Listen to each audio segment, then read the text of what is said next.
Today I'm going to be opening OSHA ANISEYA. She finally arrived. This is Vintage Collection 327, and she's going to look very good next to her twin sister.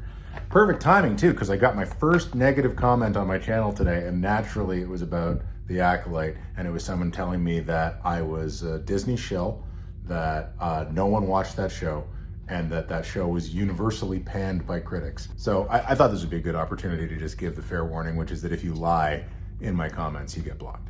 Along with all of the other obvious reasons one would get blocked: racism, queerphobia, misogyny. But yeah, don't lie. I don't care what a certain Canadian YouTuber said about the Acolyte.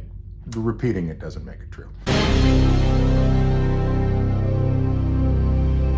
She was announced obviously after the first episode aired because, for reasons that I don't entirely understand, they did conceal the whole twin thing in the promotion for the show. But as soon as that episode rolled out and we knew that Amanda Stenberg was playing two different people, voila, figure. And they said she was coming out in like a month. This was in June, and they were like, that figure's shipping in July. It is almost October, but here she is, ready to go.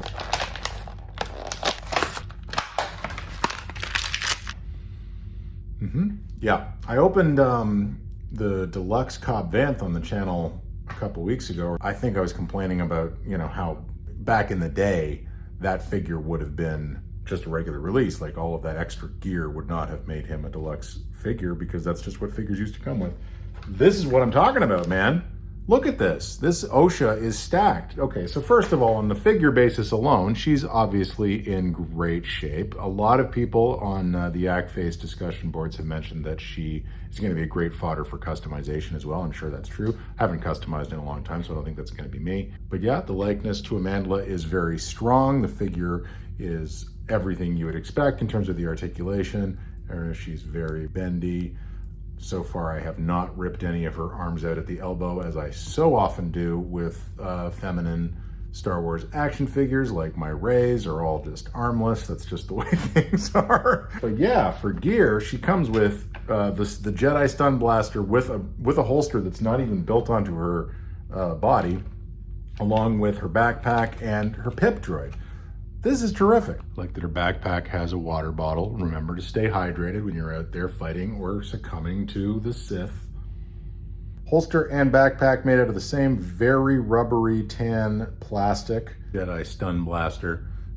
I kind of wish she had come with her civilian poncho, just because that thing was very funny to me. Also, I don't know about you guys, but I'm team poncho in the Star Wars costume binary. There's two types of Star Wars costumes. There's ponchos and cool jackets. They're both great, but I'm on team poncho. I think the poncho is just the overall better Star Wars look.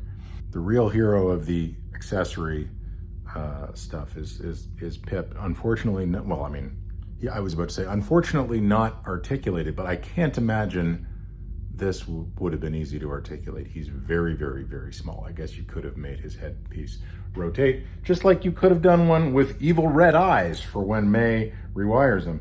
But as I've said on the channel a few times in the past, unfortunately, I think, the May and the OSHA that we've got are the only two we're gonna get. And the only reason I say that's unfortunate is because I think that final look for OSHA with the bled lightsaber would have been a really fantastic conclusion to the line for the Acolyte. But I just can't imagine that we're getting her. What a great figure. Look at her. Wow. Like a little person, just very nicely done with all of the proportions and the articulation. That is going to be really striking on the shelf. And she's going right next to her sister on my shelf right now. Reunited at last, the ANISEYA sisters. Thanks for watching. We'll be back next week with something else, probably something Acolyte related, because that's all shipping at once all of a sudden. I'm still waiting on those retro figures, really looking forward to it. Anyway, like and subscribe, and remember, no lies in the comments. No lies.